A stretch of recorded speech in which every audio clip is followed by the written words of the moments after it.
Look at May. Look at Miss May Thomas. Hi, Dr. Kirby. I see you. The board is coming in. They're coming in right now. I don't look my age, do I? I'm not saying nothing. I got 10 more years. I'm not saying nothing. This is on YouTube. I'm gonna be quiet.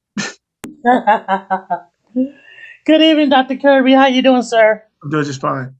Heather, we're ready. I think we have all board members in. Heather,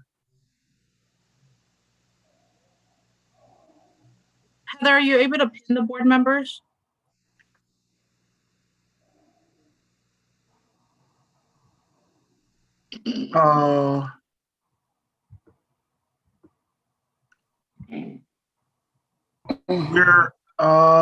We're missing one. Dr. LeBlanc was here. We got 1, 2, 3.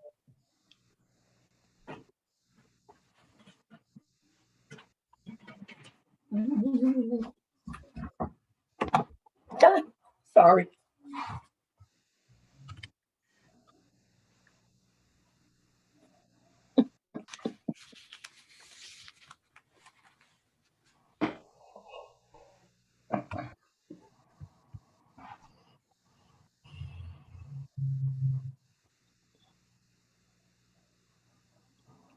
Good evening, Madam President. How you doing this evening?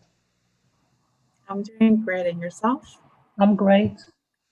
All right. I'm going through the roll call just to ensure we have all our board members on. No problem.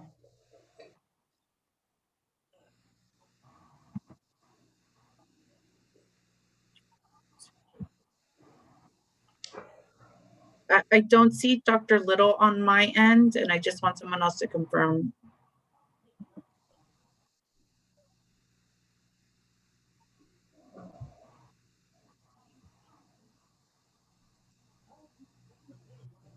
All right, Ms. Paula, are you ready for roll call? Yes, I am.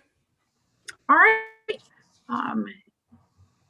It is now 5:05 and we are reconvening from closed session. Ms. Paula, can you do a roll call? Trustee Calhoun. Present. Dr. LeBlanc. Present. Trustee Ramos. Present. Dr. Little. Dr. Little. Trustee Atkins. Present. Trustee Lopez. Present. Thank you. All right, moving on to the Pledge of Allegiance. Dr. LeBlanc, will you mind leading us in the Pledge of Allegiance? Hands over your heart.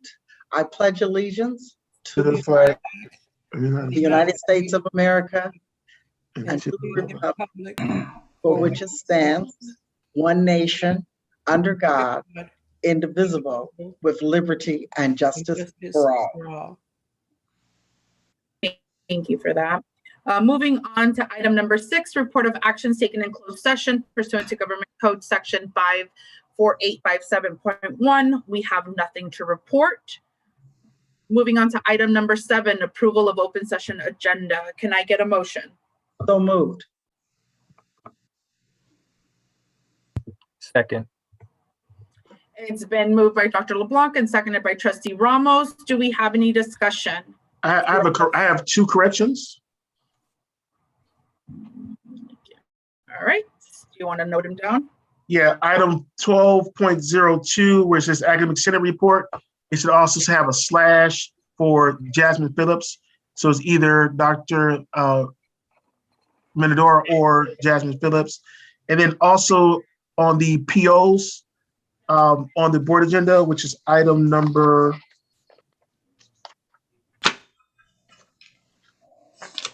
13.0.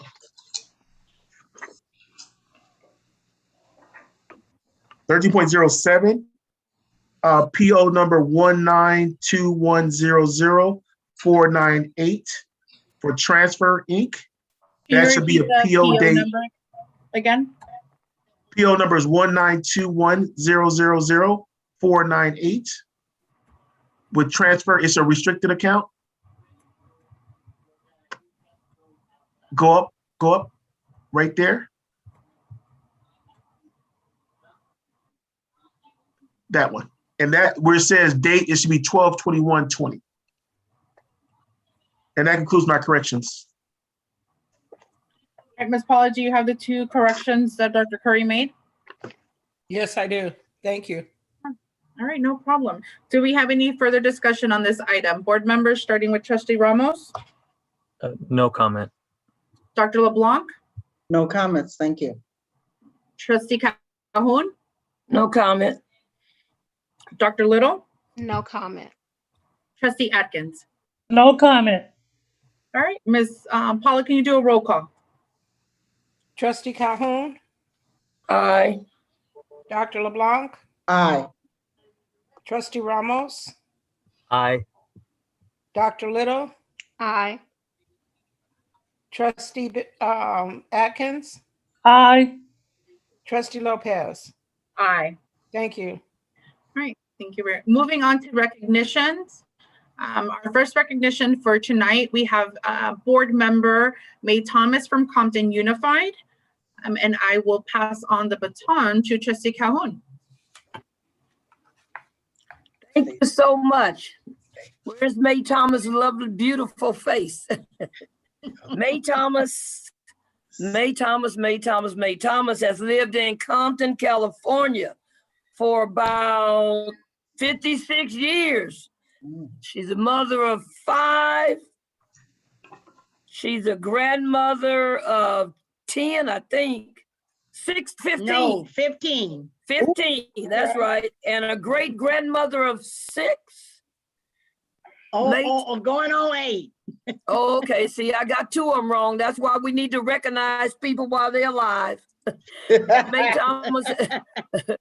Thomas has been in this community. Everybody knows her. I don't care where you are. Everybody knows May Thomas. She's on the Compton Unified School Board of Trustees. And what's so good about May, and she gonna have to give me the number, May ran numerous times before she was elected to that board. And May Thomas has hung in there. Everybody else is gone. And May Thomas is still standing. She's highly respected. People call and ask for her endorsements. And May Thomas will tell you like it is, whether you want to hear it or not. So if you call her now, she gonna tell you the truth. She not gonna play no games with you. That's not the type of person she is. Her whole block knows her. When May Thomas put out signs, the other people across the street or down the street, can I have one? She said, yeah, come get them. They bring the signs to May Thomas, they put them out. She knows her neighborhood. She knows her block. And everybody knows her and love her. And for the ones that don't, that's on them, not on May, because May love everybody. May goes to Love and Unity. Ron Hill is her pastor, and she's crazy about her pastor, and her pastor is crazy about her. And so we wanted, myself and Dr. Deborah LeBlanc, because I'm gonna let Deborah say something. This is Women's Month, March, and we wanted to honor a woman. And the woman that we chose was Miss May Thomas. So go ahead on, Deborah LeBlanc. Okay. Well, thank you so much, everyone, for being here. And to the Honorable May Thomas, it is indeed a privilege to be able to honor you today and to thank you for your countless hours of support to the community, not just Compton, but the surrounding areas. You have been a strong Democrat and strong union leader, and just, keeping it real. And we really appreciate you for the woman that you are, for the leader that you are, and for the educator. Thank you so much for all that you do for all of us. God bless you. Thank you. Thank both of them. You're welcome. I Dr. want to Curry open up. know her too. Where Dr. Curry at? Dr. Curry, you know you love May. Before I'll give the floor to Dr. Curry, I did want to acknowledge Board Member Moss, who also asked to say a couple of words to her colleague. And so, Oh, okay. Hi, can you guys hear me? Yes. Can you hear me? I'd like to Oh, say thank you for the Sandra. opportunity to speak, but I'd like to say thank you to Ms. Thomas because I was elected in 2015. And Dr. LeBlanc, you were my instructor when I was getting my master's degree. Yes, I was. I'd like to say that May Thomas was truly a blessing for me because I did not know what all it entailed to be a board member. And she took me under her wing. She taught me everything I know. And she taught me to be tough like her. I'm not as tough as she is, but she's taught me how to be. And so, Ms. Thomas, I just say thank you so much for all that you do, all that you've done for the thousands and thousands of children that you have helped to serve. I thank and I appreciate everything you've done for me. So Godspeed, and may he continue to bless you richly in all that you think they are due. Thank you, guys. Thank thank you for that. Dr. Curry. Thank you to Trustee May Thomas. It's been a pleasure for me the last week and a half having a conversation with you about today and preparing for the day. And also, I know your passion for students and student success. So I'm excited that the Board of Trustees is recognizing you this evening. And you look nice too. Thank you. Okay, Dr. Curry. Board Member Thomas, would you like to say a couple of words? And she has a plaque. There you go. There you go. Ooh, It's beautiful. nice, nice. Mr. Dr. Curry, you want to read it? I got to remember what we wrote. It was. You didn't make a copy to read? Yeah, I can pull it up. If you say a few words, then let me pull it up. It's beautiful. I Mhm, thank God for it. mhm. I thank God for this board. Come see, Ron and Barbara, thank you so much, and the rest of the board members. You're welcome. This is what it says. Compton Community College District present this plaque to May Thomas in recognition and appreciation of your staunch support of Compton College, Compton Community College District, and for your continued invaluable service to the Compton Unified School District Board of Trustees since 2003. Presented on the 16th day of March 2021 by the Compton Community College District Board of Trustees, Barbara Calhoun, Dr. Deborah LeBlanc, Dr. Sharani Little, Sonia Lopez, Andreas Ramos, Benson Atkins, and Dr. Keith Curry, President. Woo woo. Thank you, thank you. You're so welcome, May. Is it my turn to speak? It is. Yes. Can I speak? From Angela to everyone. Her great grandson would like to say something. Oh, I got a grandson who want to say something. Can he say something? Of course, Board Member Thomas. They're in San Francisco. They're in San Francisco. Barbara, since he's in the Congratulations, Granny. Oh, look. Granny, he said congratulations. True. thank you, True. How old is he? Huh? How old is True? True, how old are you? 6. He's 6 going on 60. Thank you, True. Bye-bye. He said bye-bye, May. Oh, there he is. There he is. They're in San Francisco. Thank you, True. Bye. Okay. Bye. Well, I'm lost for words. Can you believe May Thomas can't say nothing? But I want to tell you something. I thank you from the bottom of my heart because God, I'm glad that I'm getting it while I can see and can hear you. As you all know, I had a stroke in 2016 and I was in a semi-coma, but God delivered me and brought me out of it. I had a daughter who had what I had, aneurysm of the brain, but she died, which is her mother, my baby girl. But God let me live for a reason, because he wasn't through with me, and I'm still here serving the people who I love from the bottom of my heart. I feel so heavy inside because I know that being 81 years old, that every day is a miracle for me. Yes. And I thank God for it. I thank God for all the prayers, all the love that was given to me. I thank God for making me wise and doing the right thing and being a child of the Lord. I am a politician, but I belong to God. All right. And I want you to know that this is so beautiful, so thoughtful, so very, very thoughtful. When I was a commission on the college, I gave all I had to fight for the employees. I love every bit of my time on that being a commission on the college. I was among great leaders at that time. That board was LeGrant Clay, Emily Hollifield, Ken Swift, Dr.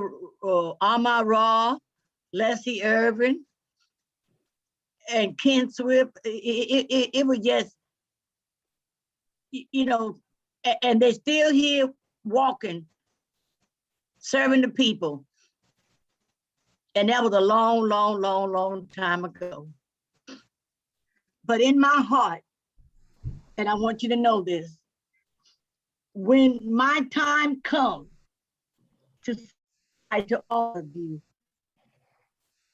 and that'll be a permanent goodbye, I'm gonna make sure that this is put in my coffin, because this means something to me.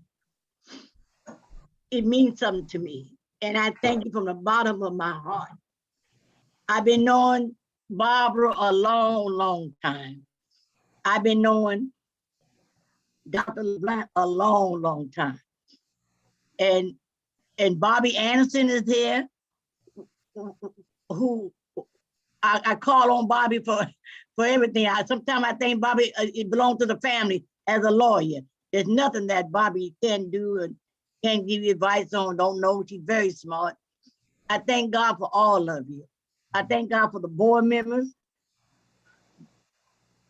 the college board members I'm speaking about. I thank God for you, that you take this time to do a little somebody like me, who mean nothing but want to serve the people and give you all the love that I can give you. And to think of me, this is precious to me. And I thank you from the bottom of my heart. You will always be in my heart. I will always come to your rescue. I will always fight for what I know is right. And I am definitely 100% union. God bless you. And Dr. Curry, you know, I've been knowing you a long time. We're lucky to have your brother as one of our principals, who I adore and love very much. I want you to know that you will always be in my heart. Thank you. And to this board on the college, you're doing a good job. Stay together, stay united, and always remember that we're here to serve, and that you have done. God bless you, and God keep you. You will always be in May Thomas' heart. Thank you so much. Thank you for those kind words, Board Member Thomas. Moving on to our second item, we are recognizing Jim Magia, and I'm going to read his bio. Bear with me. Jim Monja is the president, CEO of St. John's Well Child and Family Center, a network of 19 community health centers providing healthcare services to more than 480,000 patients encounters in South Los Angeles, the largest area of contiguous poverty in the United States. St. John provides medical, dental, and behavioral health services to the large African American and Latino populations of Los Angeles. Over 95% of St. John's patients live below the federal poverty level. Operating 10 vaccine health centers and 3 multiple vaccine clinics, St. John's Well Child and Family Center is the largest vaccine provider in South Los Angeles, providing over 10,000 vaccines a week, even with limited vaccine supply. Beginning February 22nd, St. John's will be vaccinating over 30,000 patients and community residents a week at health centers, community vaccine centers they've established, and churches and community-based organizations throughout Central and South Los Angeles. Monja has built St. John's as an organization that not only provides healthcare services, but engages social determinants of health, impacts of social policy, builds direct patient advocacy organizations in the communities it serves, provides direct access to health for undocumented immigrants and homeless individuals and families, fights for social justice, and battles poverty. Mr. Monja, I believe you also have your plaque as well. We wanted to thank you for the partnership that we have had here on our campus and the over 2,000 vaccine appointments that we have been able to provide to our community within a 5-mile radius to come and be vaccinated. We are helping one vaccine at a time help this pandemic. And I know Dr. Curry had a couple of words to also add. You want to go next, or you want to go to the board members, or? I don't believe anyone signed up, so it was just going to be myself on that one. Oh, I just want to say thank you to Jim and his staff. Not only they operate our health center, but through the COVID-19 pandemic, they have stepped up regards to testing for our employees, but more importantly, the vaccination. And we have been providing vaccination for our employees, but then also our neighboring communities have been able to utilize our vaccination pod. And it was all him. We basically communicated through text, and he never said no. Everything we asked for, he has said yes, and he's been very supportive of us. And I'm glad that the Board of Trustees are recognizing Jim this evening.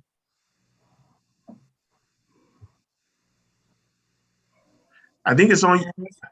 Mr. Monja, we want to open up the floor for you to address our board. Thank you. Well, it's truly an honor to partner with Compton College. It's an amazing institution.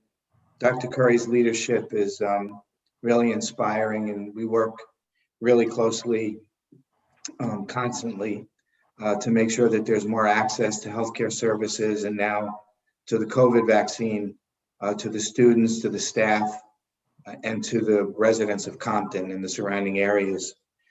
So this is truly a beautiful partnership. We're just honored to be on campus and to be able to provide this service and this support to the Compton community. Going into this pandemic, we know that Compton and the surrounding communities were harder hit by COVID than many other communities. They had less access to testing, less access to treatment, and less access to vaccine.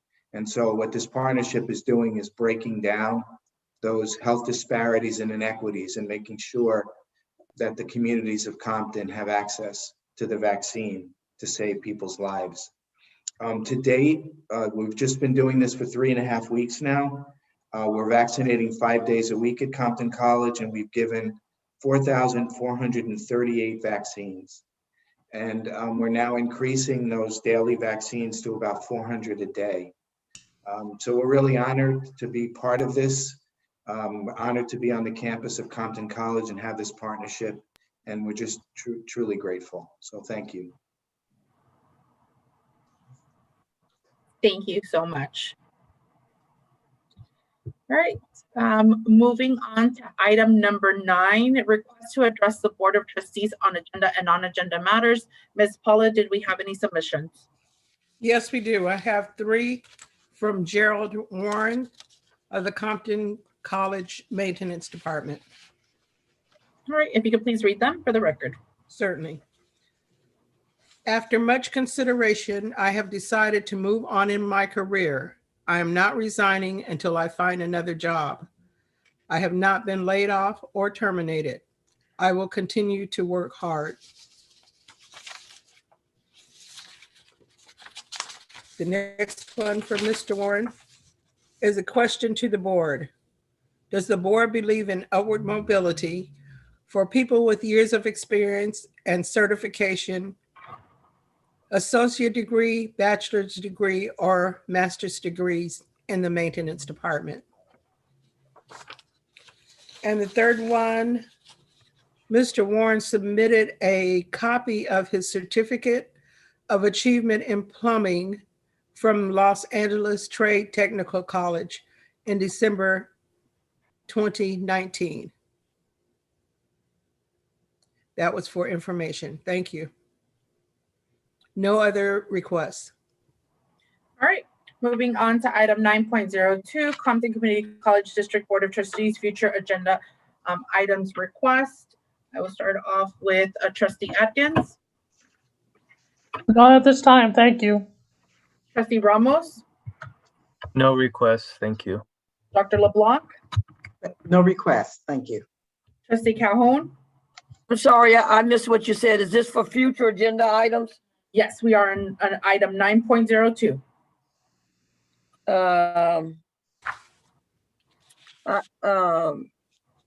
Doctor, we all received the email. I think Dr. Curry answered it, but still like to have it on a future agenda.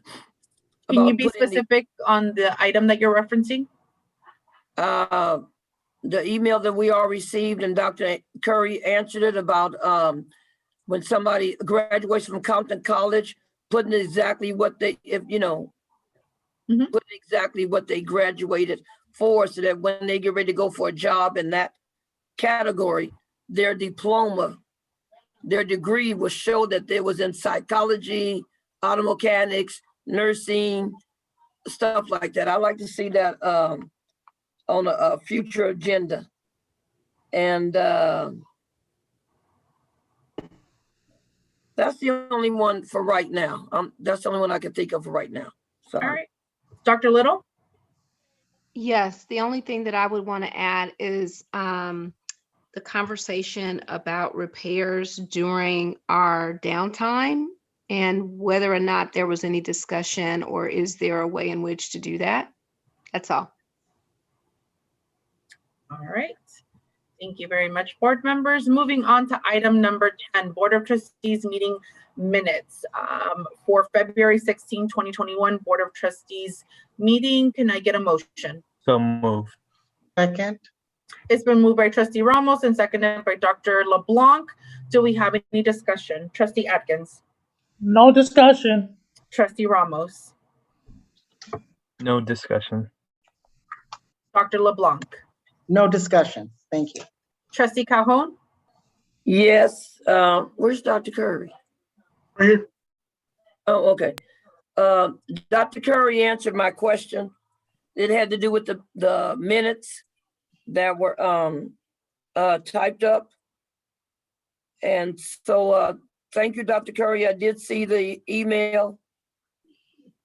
And thank you for the response about Jennifer Hill's concerns. And Mr. Warren. Is there anything else? And he said he'd get back with me about the DMV. I think he gave me an answer about the DMV. Correct. He's having somebody check it out. So that was it. All right. And Dr. Little.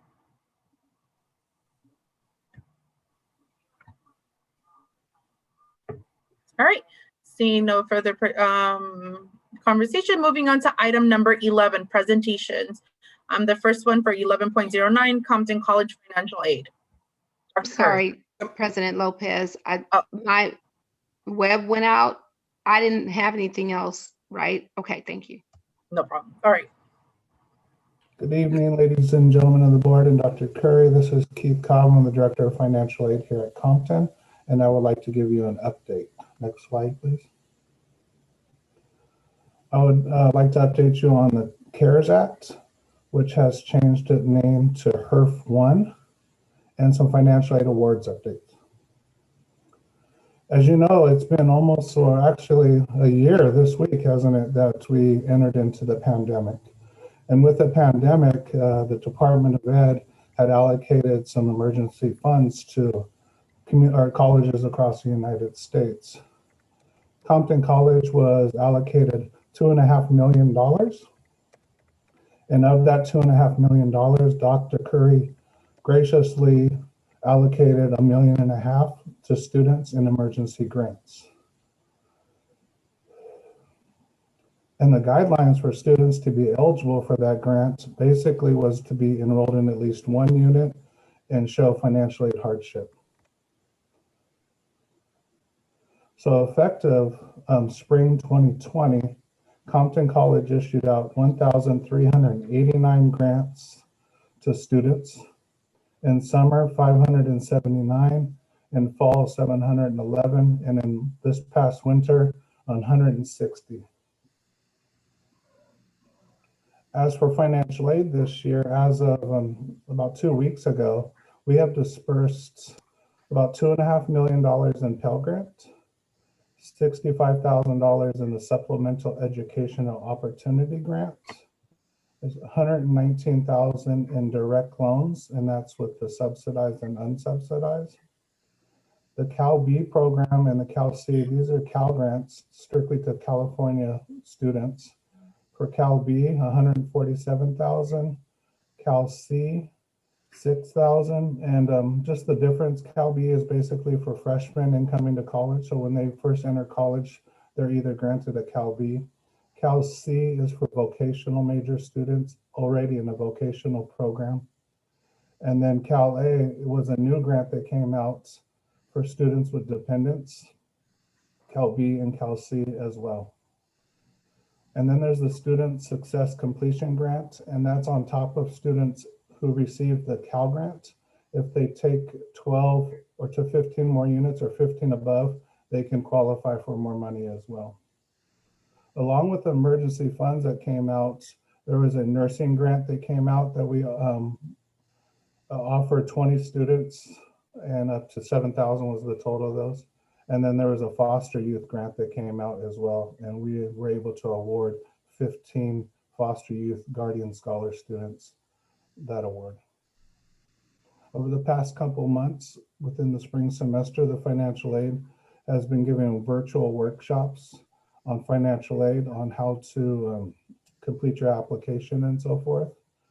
We've been getting satisfactory academic progress workshops, and we've been giving cash for college workshops. We've been doing cash for college internally within the Compton Community College and at the local high schools.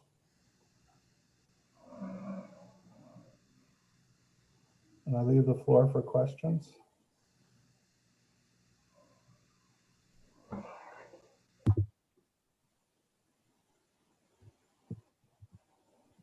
Board members, board member Trustee Atkins, do you have any questions? Yes, I do. Mr. Cobbs, regarding of the financial aid, have all these students been notified they got these awards? That's one part of the question. That's the question one I'd like to ask you. Have these students been notified by email or by mail? Email. Email? Yes.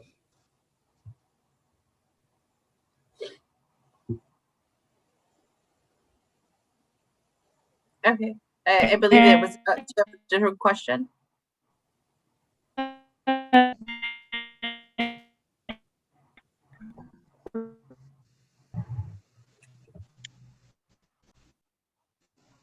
My thing went off. Can you guys hear me? Yeah. We can now.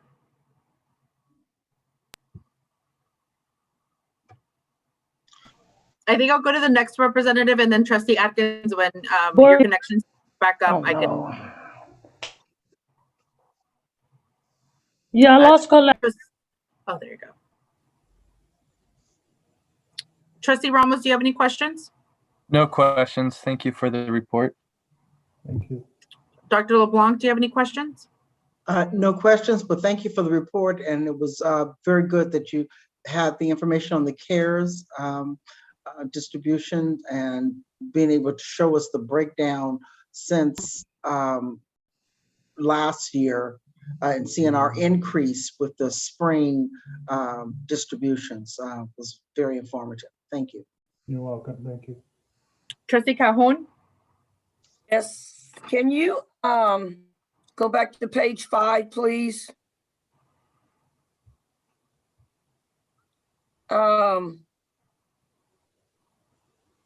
Winter. Okay, winter 2021.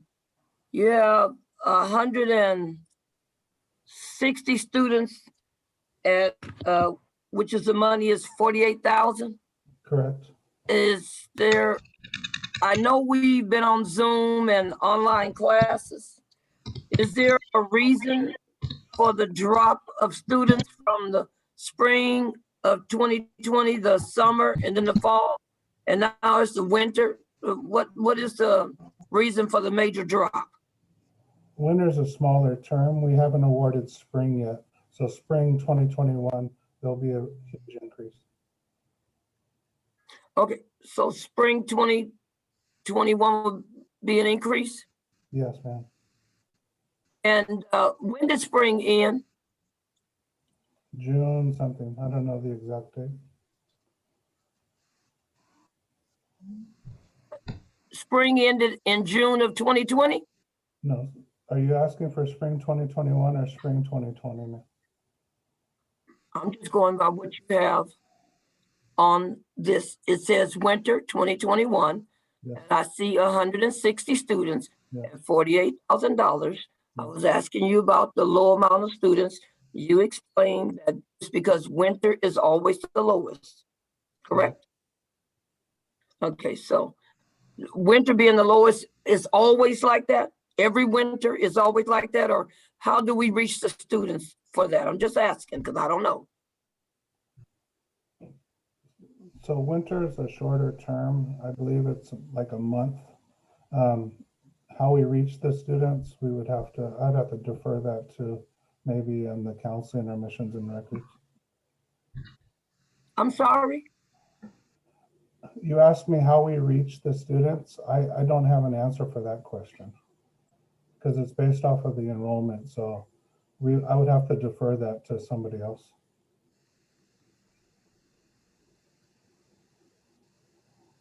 And that somebody else. No, I'm moving. Trustee Calhoun, I want to just interject on that question. And the process regards to the CARES Act funding is students regards to the student resources for each term where they're able to apply for those dollars where they want to have grants. And so we can provide you with more information about that process to be able to detail of how students are eligible for these grants. And we provide that back to the board in writing. Am I asking the wrong questions or too many You're asking questions? the right question. Okay, I'm going. You're asking the right question. We should have that information for you. But what you just asked was a right question that we should have the information for. Oh, okay. So let's go to page 7.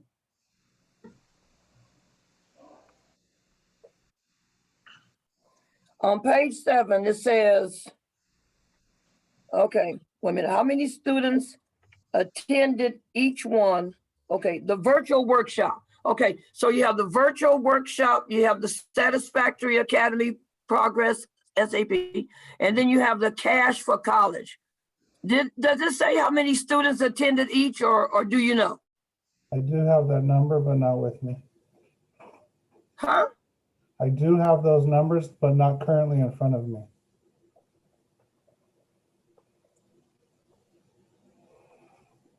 Okay. Did the students have to attend all three of them? No, they're all by volunteer.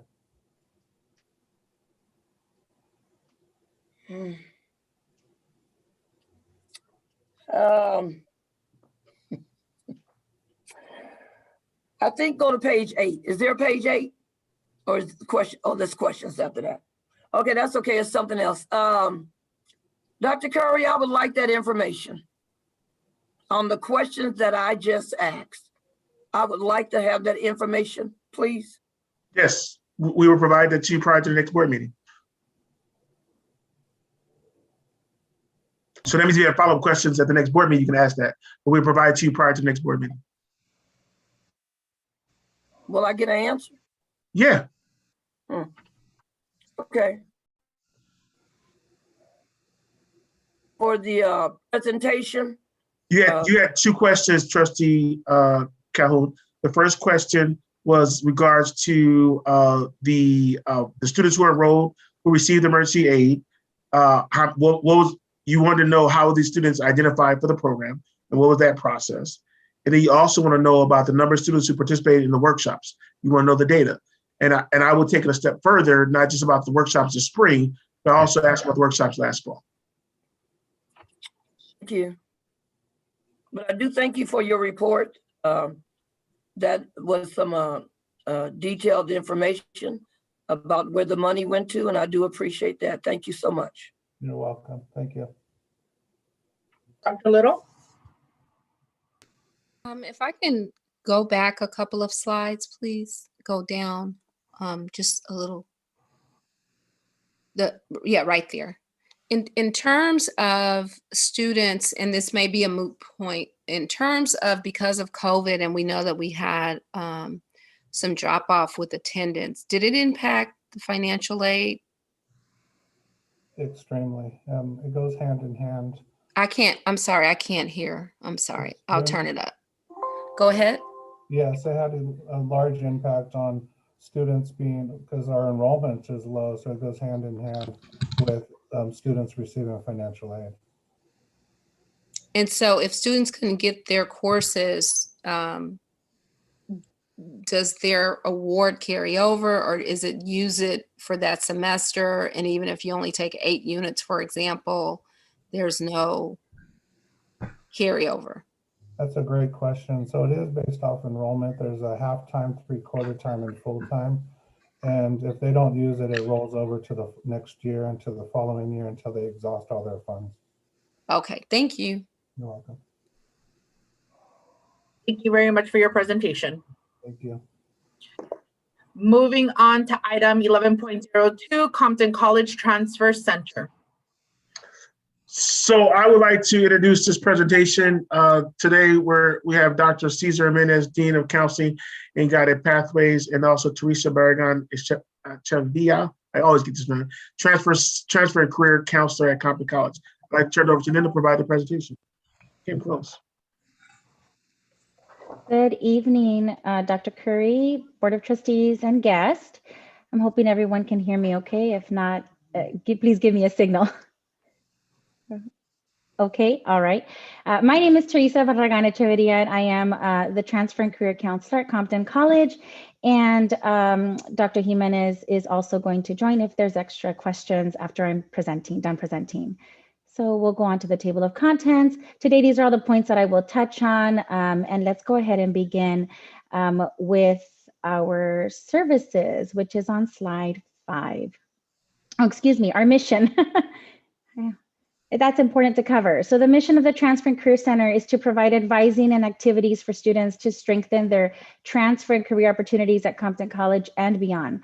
And the goal is to increase student awareness of transfer opportunities so that more students are encouraged, motivated, and prepared to transfer to four-year colleges and universities. The Transfer Center provides all of these services here. The majority of these services have been offered virtually since we went remote in spring of 2020. And the webpage also is continuously updated with the events and resources.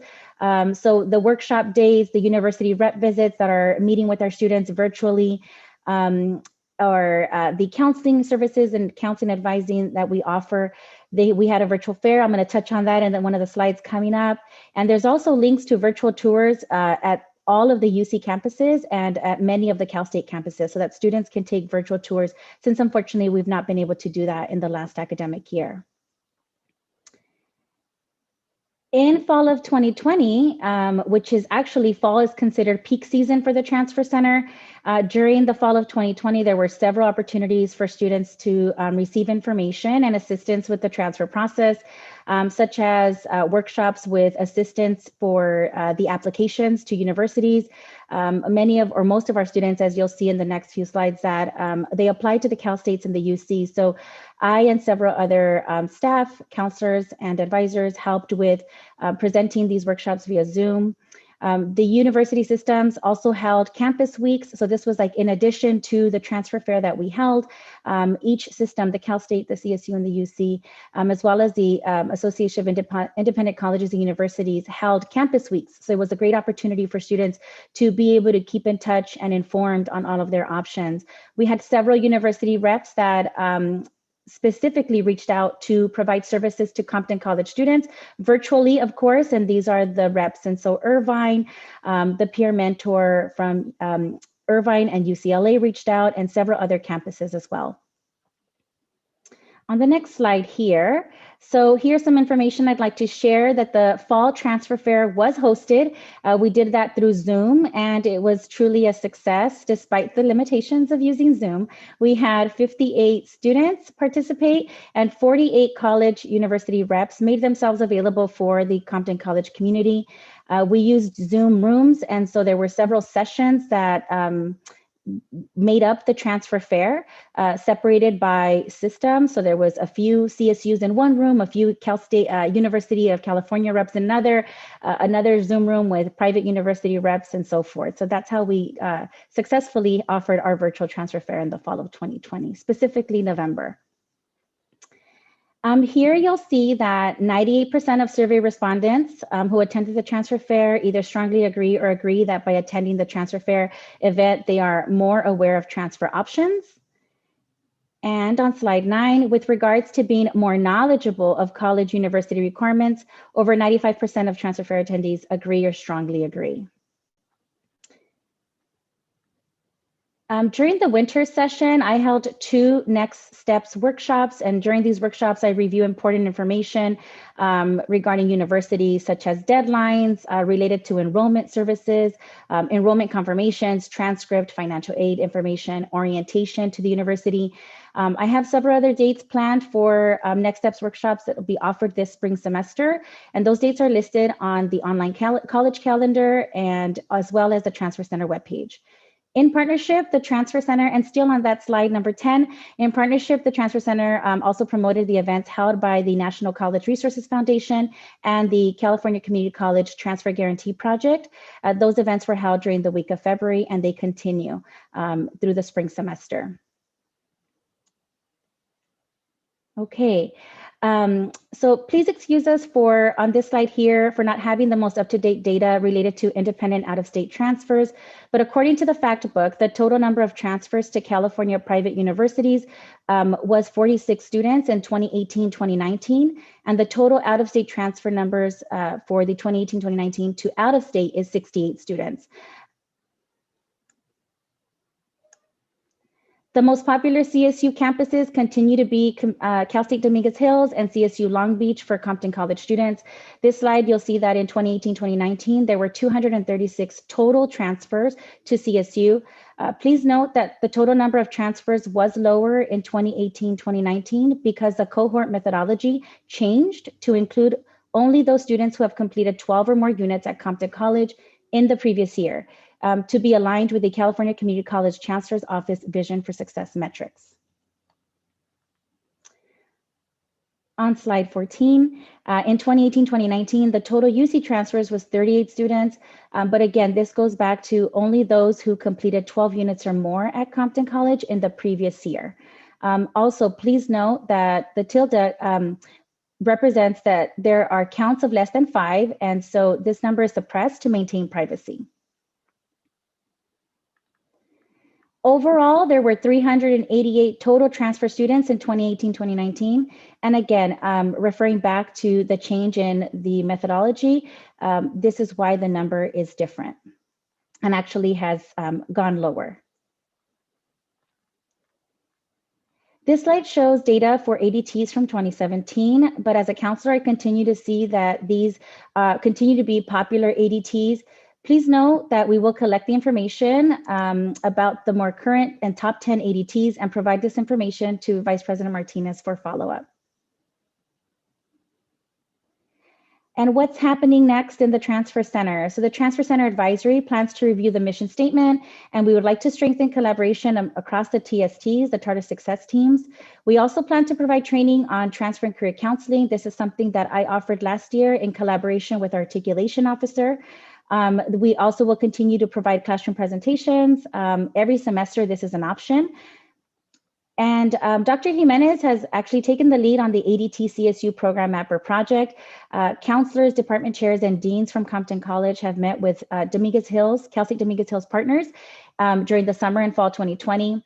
The articulation officer, Ms. Melaine McIntosh from Compton College, has drafted 19 ADTs for the CSUDH Program Mapper, and we've been working with the VP of Academic Affairs for review of those ADTs. They meet monthly with the CSUDH partners and other ADT project teams, including the CCCs and CSUs. The goal is to deploy the program maps by April of 2021.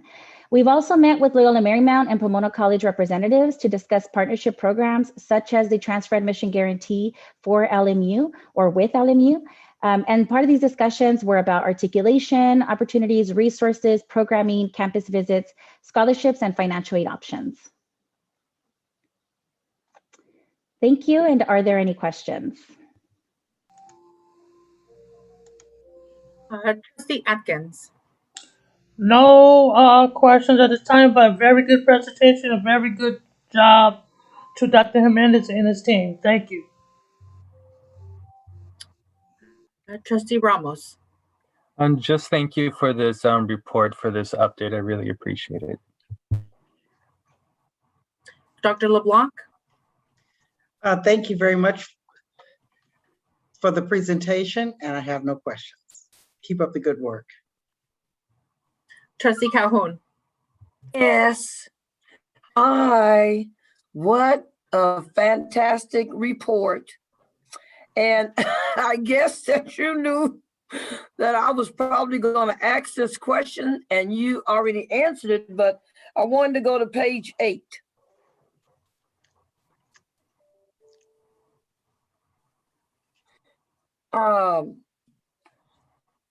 The ones that strongly disagreed, did they have a reason for disagreeing?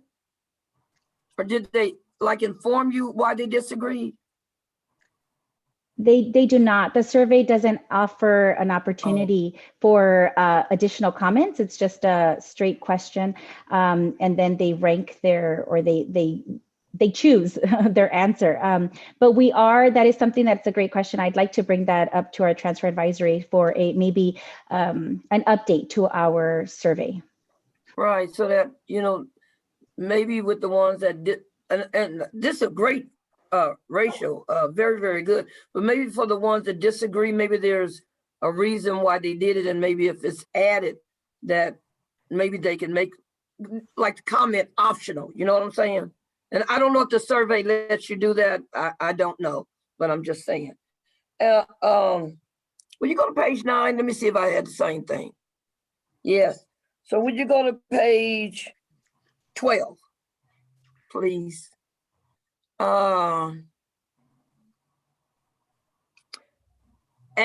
I think you already, this is where you already gave your answer because you stopped at 2017 to 2018. And I was wondering about 2018 to 2019 and 2019 to 2020.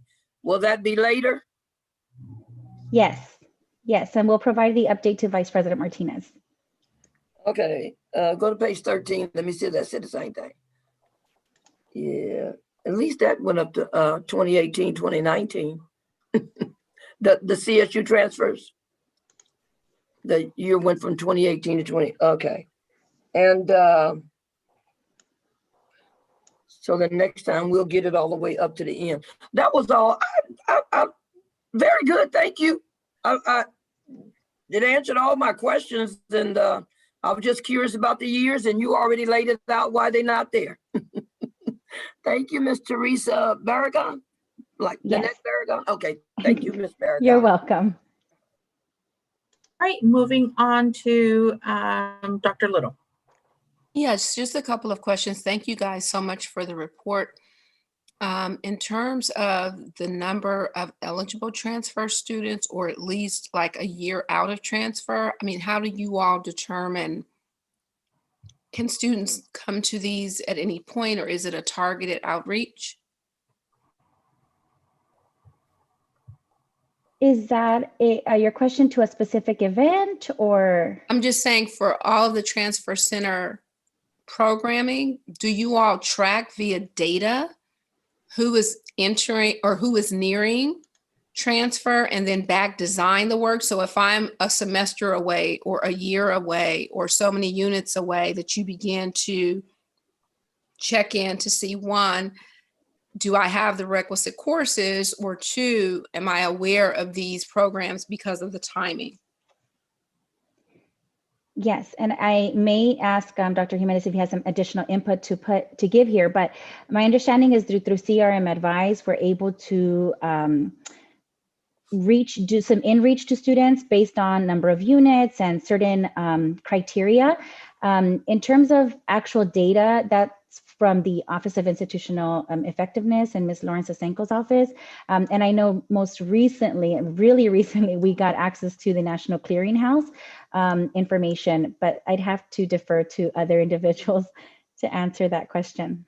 Okay, and maybe it's just something to look into, to track, to be thinking about, do we have an intentional strategy based upon tenure of students or credit of students that could trigger some sort of way in the system to start, really focusing in on the transfer opportunities so that students can come. And then this two last more observations, and then maybe a follow-up at a later time. I noticed the number specifically at USC. I don't know in the last couple of years, but at least up to that point, it had really gotten to, it didn't look like any. And I know that many of the universities are doing specific outreach and have individuals who work, who are assigned community college representatives. I know for the School of Business, and I think many other schools. So I'm just wondering, do you all partner directly? Because I know that they have annually, I think you guys were there, they have the Compton College Counseling Day where you go and get exposed to all the different programs because they're actively seeking. So I'm just wondering, are we actively involved with that? And, do people regularly come? And then finally, is there any outreach to HBCUs or HSIs? Yes, thank you for your questions. As a counselor, I actively participate and attend as many conferences as I can within not just the UC and the Cal States, but as well as in previous years, I've attended the USC Counselors Conference, and they're one of the campuses that host those kind of events for counselors to keep active and informed and up to date. Loyola Marymount also does that once a year. So as a counselor, I do actively participate. That's a goal of mine, so that I have the more current information for our students. And not just do I mean, several counselors in the department attend as well. I know that each university also has, if not a representative for Compton College, they at least would have a regional representative. Not many of the universities in the private school area visit Compton College, at least not when we were in person, but they've always had someone regionally, at least so that I can refer students to or connect with on behalf of students. So those are efforts that have happened. And then, excuse the last question, if I can ask you about, what was the last question? HBCUs and HSIs?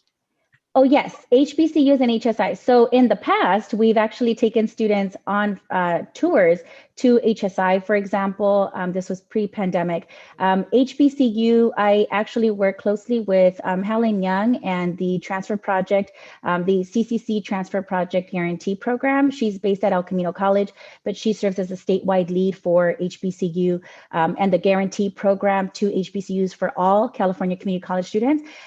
This spring semester, I have attended their workshops. So again, to be informed and be able to pass on that information to our students, and all of their efforts of the Guarantee Project's efforts, I advertise those and we put them on our webpage, and they're listed on the online calendar as well whenever they have those opportunities for our students. Thank you. You're welcome. Thank you for the presentation. Board members, we do need to go back to one particular item. We did not have a roll call on item number 10. So I do want to have Ms. Paula do a roll call on item 10.01. We had discussion, but I did not call the vote. Trustee Calhoun, Aye. Dr. LeBlanc, Aye. Trustee Ramos, Aye. Dr. Little, Dr. Little, Trustee Atkins, Aye. Trustee Lopez. Aye. Thank you. Aye. Sorry for the delay. Trustee Little. She stated aye. Okay, thank you. Moving on to item number 12. First up, 12.01, Associated Student Body Report, Elizabeth Elizondo. Good evening, Board of Trustees, Compton College colleagues, and honored guests. My name is Elizabeth Elizondo, and I serve as the ASB Vice President for the 2020-2021 academic year. I am here today to provide the ASB report for March. Before I give my report, I would like to apologize for my camera. It's not working at the moment. So this past month, our associate student body has been discussing a variety of topics as the spring session is underway. We have began reviewing the Student Senate for California Community Colleges, otherwise known as SSCCC 2021 resolutions packet for our General Assembly conference on March 26th. The resolution topics include low-income housing, advocacy for ethics studies, and open education resources. Secondly, ASB has started our leadership workshops with our advisor, Chris Perez. The series focuses on ASB as emerging leaders and will help us develop soft skills and practice professionalism in written, spoken, and nonverbal communication. Our next workshop is scheduled for Thursday, March 26th. Here we will be incorporating Clifton Notes, which may be known as Strengths Quest or Strengths Finders, as our leadership assessment to reflect and develop throughout the spring semester. Third, ASB has begun our ASB elections for the 2021-2022 academic year. We are excited to recruit for next year's student leaders. We hope they can pay our work forward to incoming students as the same was done for us. Lastly, ASB has been preparing for our annual presentation to the board next month and look forward to sharing our updates. This will conclude my ASB report for March. Thank you and have a great evening. All right, moving on to item 12.02, Academic Senate Report, Dr. Minadora. And I think, is this the one where we have a different name as well, Dr. Curry? Yeah, it's, but Dr. Minadora, she's here, she's online though. Got it. You are muted.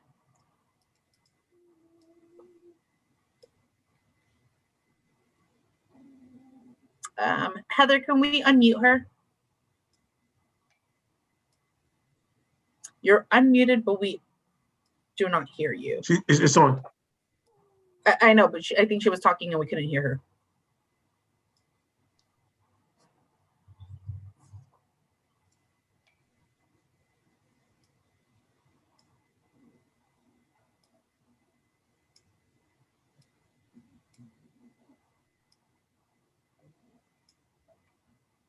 We are not able to hear you.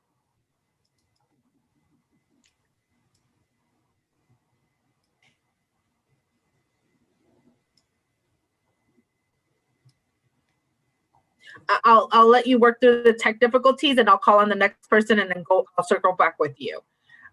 Next up, we will have 12.03 CCCFE Certified Employees Report. Do we have a representative?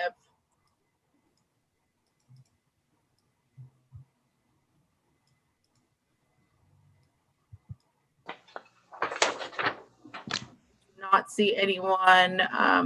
And moving on to 12.04, CCCFE Classified Employees Report. We have a Maquad notified me that he would not be here tonight, and there's no report. Cliff Seymour, the vice president, mentioned that they're working to get the classified union representatives to complete the professional development survey. Got it.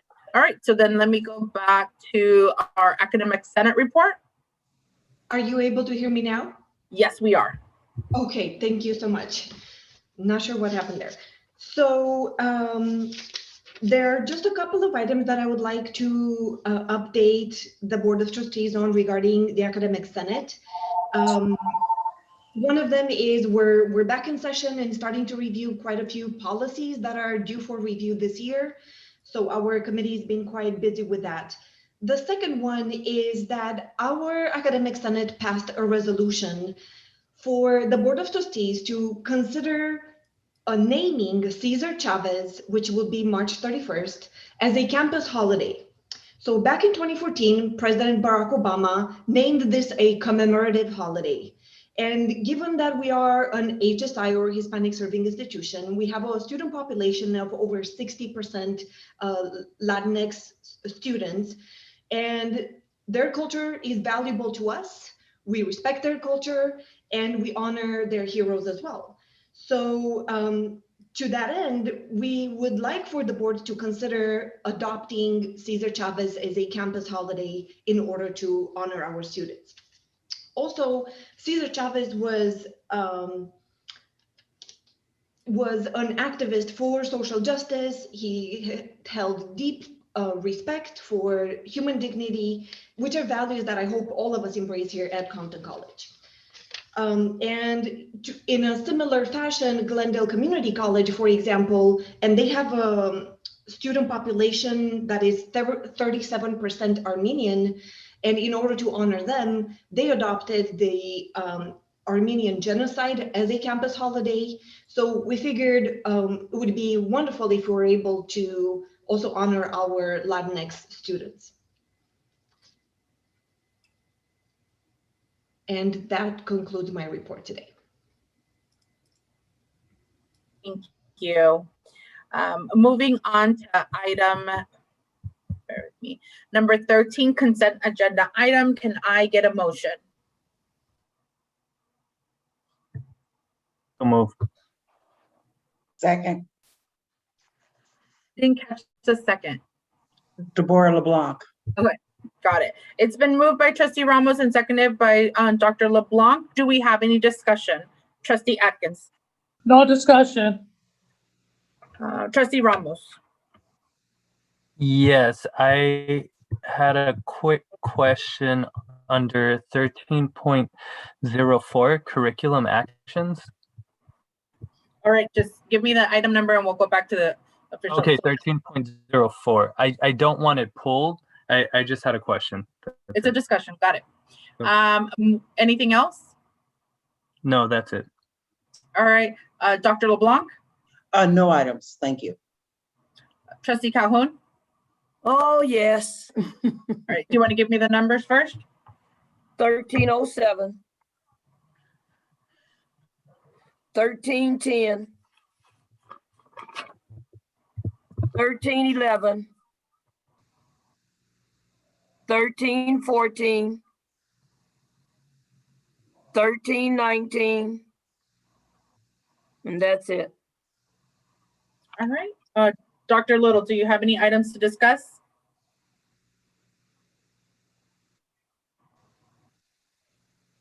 All right, seeing none, we'll start off with item 13.04. 13.04, Trustee Ramos. Yes, at the very bottom of the document, like I understood most of it, but what does DE stand for? DE Addendum Review and Approval. It's the Education Advisory Committee. And the DE addendum. So it's in fully online. Until when does this go, or are these courses going to be permanently fully online until it's changed? This offers us the opportunity to keep it, to have it. We can offer it on campus if we want, but we also can have it as a fully online course. Sherry Berger, you want to add anything to that? Yes, it's fully online unless the distance education is removed. And the only one that's not is the one that says eFOMA, which is fully online by mutual agreements. Emergency. It's in the event of emergency like we are. So what that one is saying is that it's online for emergencies, and after that, it has to be by mutual agreement that we offer it fully online. Where fully online means it can be scheduled fully online for anybody who's qualified. Okay, thank you. All right, the next item is 13.07. Trustee Calhoun. Yes, 1307 is the one that Dr. Curry gave you the new date for, because I read about it and the date didn't look right. So Dr. Curry answered that question about 1307, changing the date from under the 12/21/20. Yes, yes. So it went from 21 to 20. The next one, ready for 1310? Yes. 1310 is, I was very concerned because this one was the health service, mental health service provider. Yeah, and my question was, in our area, do we check our areas, for where we are or our surrounding areas? And so I was just asking a question because they went to Henderson, Nevada. And I'm just trying to figure out if there's anybody in Compton, Linwood, LA, Gardena, that could have provided the same thing. And my response to, may I respond? Sorry. Oh, yeah. So my response to that is I'm going to take this back to the committee and have a conversation with the committee and also with and look at the policy regards to speakers. And is it feasible to have a local requirement, at least explore options of local speakers instead of out of state? And so I'm going to go back to different constituent groups and have that conversation the next couple of weeks. Okay, and that would have been the same one for 1311 also. Yes, yeah, 1311 going to Brooklyn, New York. And the issue that really got me is they talked about the surrounding community in this one, but the other one they did, and I'm trying to look like, well, Brooklyn, New York is not surrounded, but Dr. Curry answered he's going to take that back to the committee also. And 1314, I am so sorry, but disregard. Okay. Then we have 1319.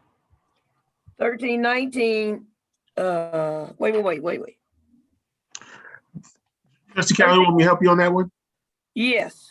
1319 was a question in regards to, we have 2 faculty members who are on the board agenda to receive a stipend for being a part of the English community of practice. In July of 2020, the board approved the community of practice faculty members, but then we had a switch in the winter. The individual should have been brought to board in January, but it wasn't done. And so we're just making a correction so those individuals can be paid. Exactly. Thank you. All right. See no further discussion. Ms. Paula, can you do a roll call?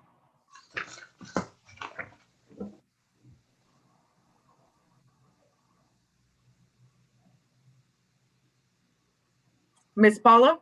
Dr. LeBlanc? Can you hear me? Yes, we can hear you right now. Okay. Dr. LeBlanc? No, I have no comment. What was the question? No, she's doing a roll call. Oh, aye. Dr. Little? Dr. Little? Trustee Ramos? Aye.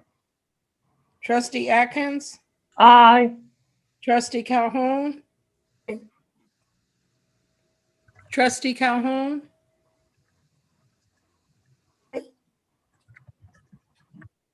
Dr. Little? Trustee Lopez? Aye.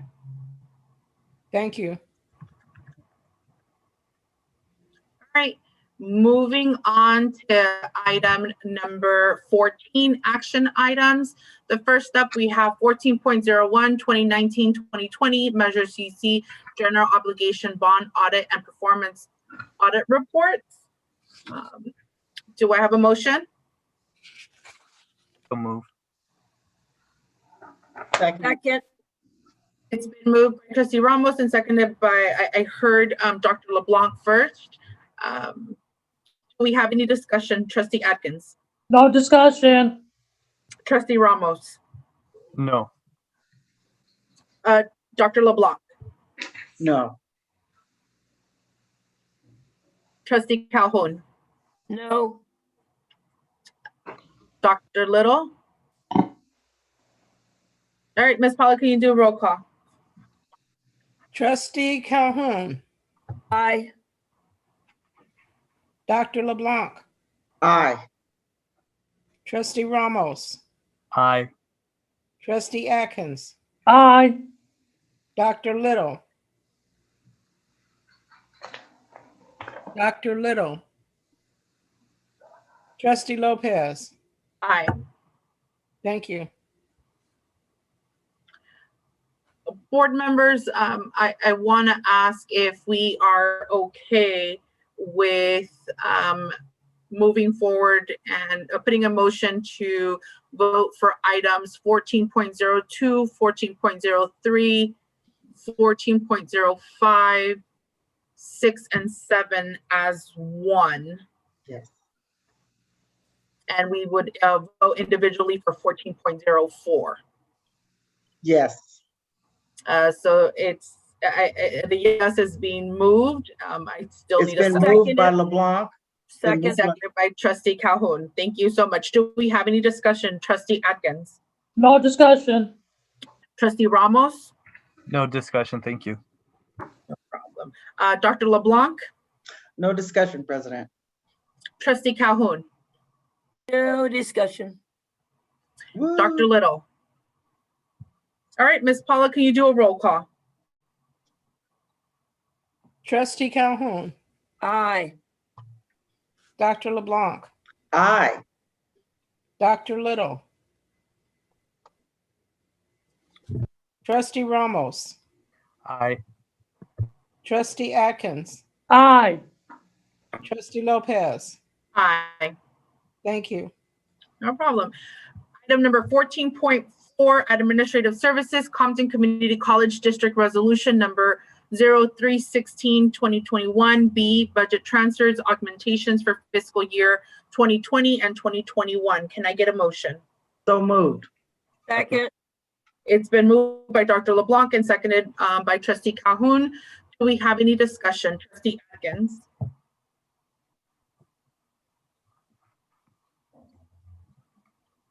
Trustee Ramos.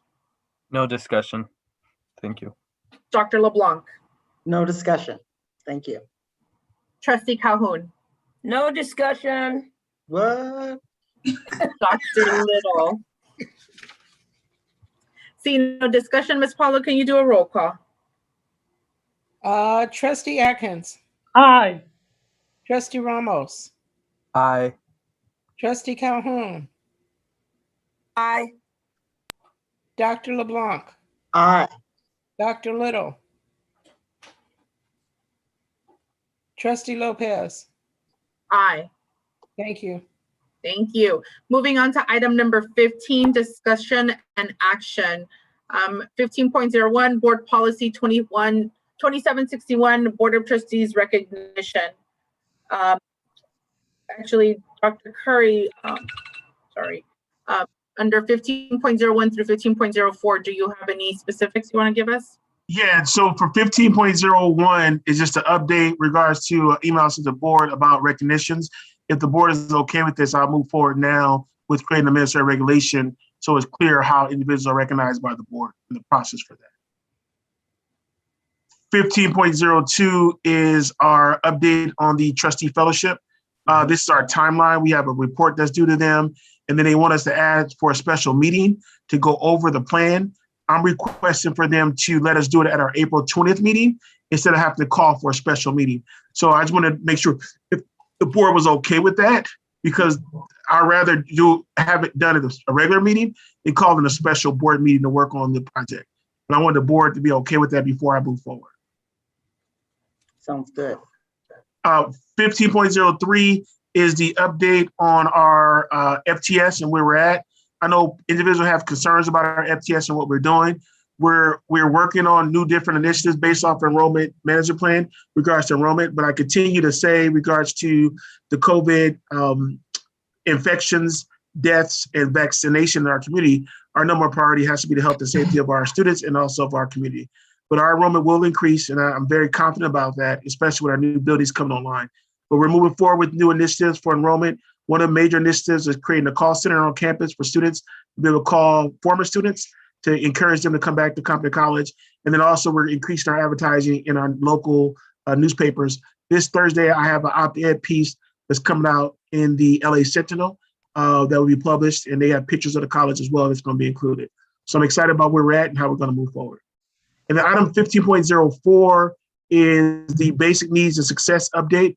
Just if you have some time to look at the last couple slides, which gives you a sense of the success and retention and who is receiving the basic needs. And it is disaggregated by race and ethnicity as well. So I think that's very important if you look at that data. So we go towards the right there. So it gives you the data of all the services we provided and who took advantage of those services and the success and retention rate of those students.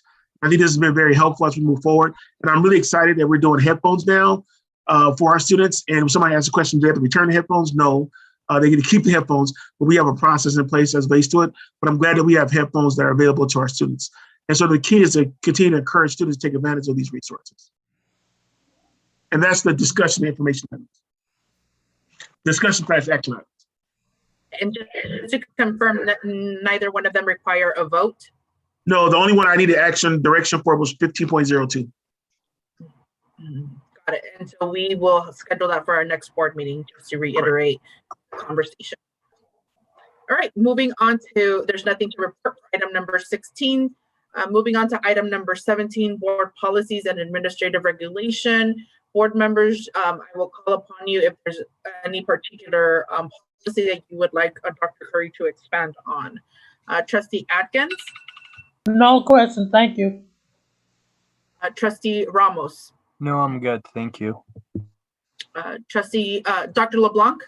No, I have no comments. Trustee Calhoun? I have no comments. And Dr. Little? All right. Dr. Curry, do you want to highlight anything under item number 17? No, I just want to say that these policies were worked on. The one policy about the 17.08, that was just to make sure the updated administrative regulation was posted, which was approved by the Academic Senate, but no update besides that. We're doing pretty well on policies right now. Yes. All right. Moving on to item number 18, information items. Before you talk about each one, I do want to ask the board members if they have any in particular they want to highlight. Trustee Atkins. No questions, thank you. No problem. Trustee Ramos. None. Thank you. Dr. LeBlanc. No questions. Trustee Calhoun. No questions. Dr. Little. All right, Dr. Curry, do you have anything to highlight on item number 18? Yes, I just want to highlight on item number 18, there's two of them. One is 18.06, which are update of our action plan, which is all the recommendations from all our plain documents, which provide status report to the board. And then also, we just want to highlight item number 18.12, which is our updated 5-year fiscal management plan, which was also shared at the Planning and Budget Committee. As I shared in my newsletter last night to the campus, I think it's very important that individuals review what's in our information item, especially a lot of our financial information is there. So we've been providing updates to the board on a monthly basis, but I'm trying to encourage the campus community to be able to look at the data as well. If someone was asking about the financial health of the district and all the information about cash flow for the district, where we're at regards to our debt, everything's been posted and posted publicly each month for the board and also community. That's all I have for the information items. Thank you very much. Moving on to item number 19, future agenda items. Would you like to go over those? Yeah, there's just next month we have a couple. We're doing the financial audit. Will be done, and our goal is to present that to the board. ASB will provide a presentation. We have the budget workshop because we're preparing our budget for the 2021-2022 year. The DE report, update on distance education, and also we'll be providing you a status report on our response to the call to action with those activities that we're currently implementing. And that's the update next for future agenda. All right, thank you very much. Moving on to oral reports, Dr. Curry. Just, I have 4 items. One is our midterm report was submitted to the ACCJC, which I included in communication to the campus. I do want to say thank you to everyone that was involved. Particularly, I'd like to say thank you to Sherry Berger, the Vice President of Academic Affairs, Lawrence Siseko, the Director of Institute Effectiveness, and also Accreditation Liaison Officer, and also Amber Gillis, who was our Faculty Coordinator for Accreditation. But that's been submitted. We see the letter from ACCJC. The second thing is the health and safety is very important. I'm excited about the comments that Jim provided tonight in regards to vaccination and the numbers that received the vaccination on our campus, but also more excited that we're now able to provide 2,000 vaccination shots on our campus for our community. And we have partnered with Linwood Unified School District, Paramount Unified School District to get their teachers in here for vaccinations. We also partnered with Linwood, City of Linwood, to provide vaccination for the 65 and older category. The last piece of it is we're in the process of developing budget, as I mentioned, and it would be next month we talk about having a budget workshop for the board. That concludes my report.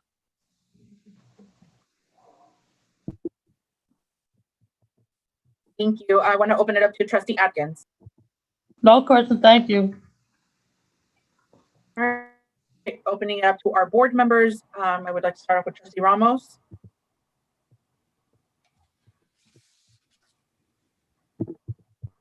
Are we on board reports? That is correct. Okay, I just wanted to say thank you to Dr. Cesar Jimenez for giving me the Cranium Cafe training.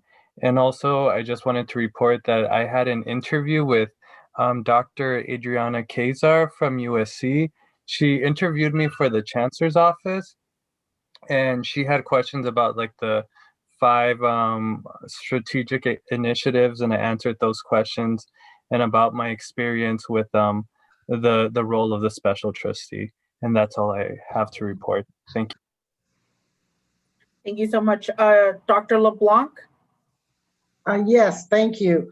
I would like to thank St. John's and Dr. Curry for providing the leadership with the vaccination of our community, and commend them on the 2,000 plus shots that have already taken place.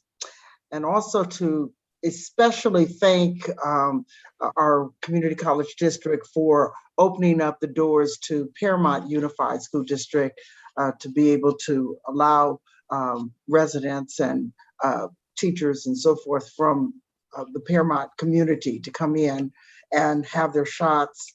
I would like to thank my colleague, Trustee Barbara Calhoun, and the board, Dr. Curry, for honoring board member May Thomas today. That was a real beautiful tribute to her for her leadership and her work over the years. And I think that those are the kinds of activities that really put community into the Compton Community College District. That's what it's about, reaching out and touching the hearts of the community. And I really, I'm very proud of the progression that this district has made through a tumultuous time in our history with the COVID, but how we have continued to be a guiding light to our community. And for all faculty, staff, and students, I say thank you. Thank you so much. Moving on to Trustee Calhoun. Real short, thank you so much. And I'm so proud that we did honor board member May Thomas, trustee board from Compton Unified School District. On March the 31st of 2021, I will be having my first community meeting. The flyers are out. I hope that you will join in. We're just going to give a couple of updates. We won't be long. I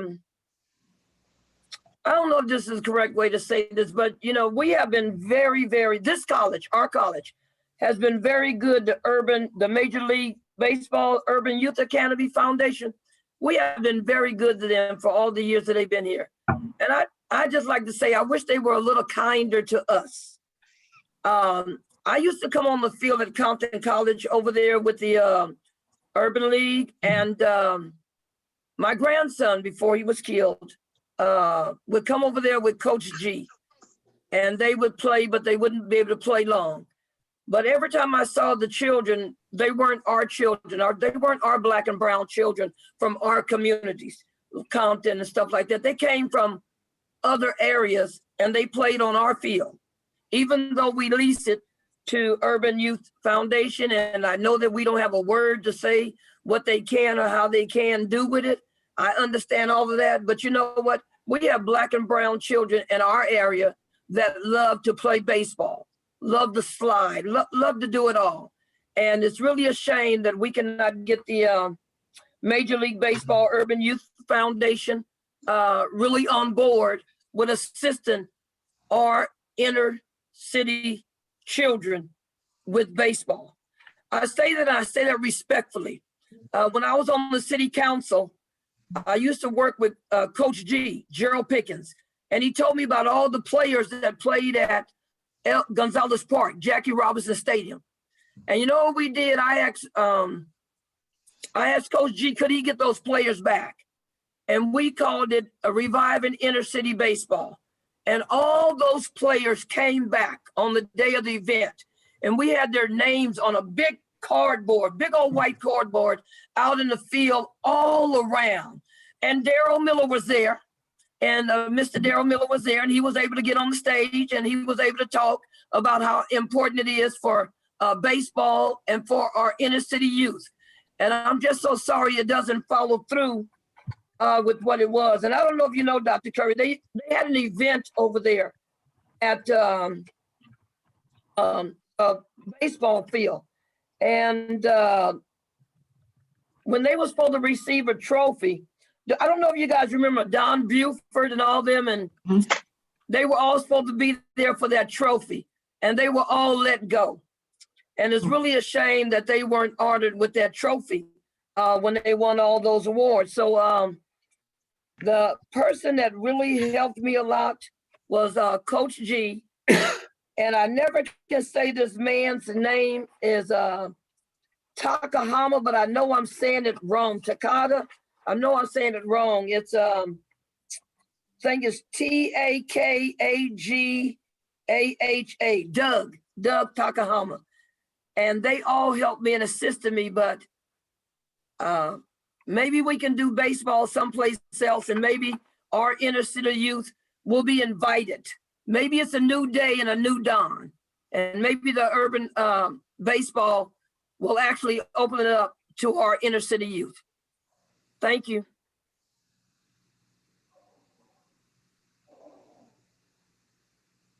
I'm moving it over to Dr. Little.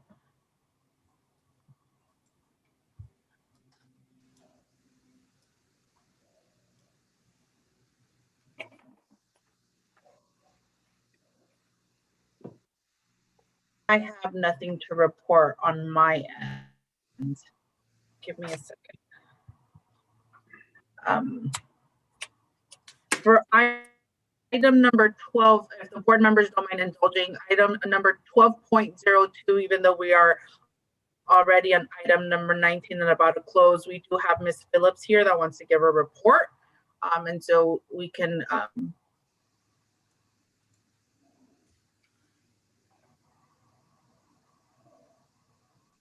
Hello, everybody. My name is Jasmine Phillips, and I wanted to thank you for lending me your time today, board members, colleagues, and guests. I am filling in the shoes of Jerome as he has retired, and I am the new Academic Senate Board Rep. And I would like to just introduce myself. I'm a full-time faculty member at Compton College. I teach human development and African American psychology, and I just wanted to introduce myself and say that I look forward to participating in future board meetings as the Academic Senate Board Rep. Thank you for your time. All right, thank you so much. And then moving on to item number 21. Next regular scheduled board meeting is Tuesday, April 20th, 2021. Closed session begins at 4. Open session begins at 5. It is 6:37 p.m. and this meeting is adjourned. Thank you very much. Thank you. Thank you. Great.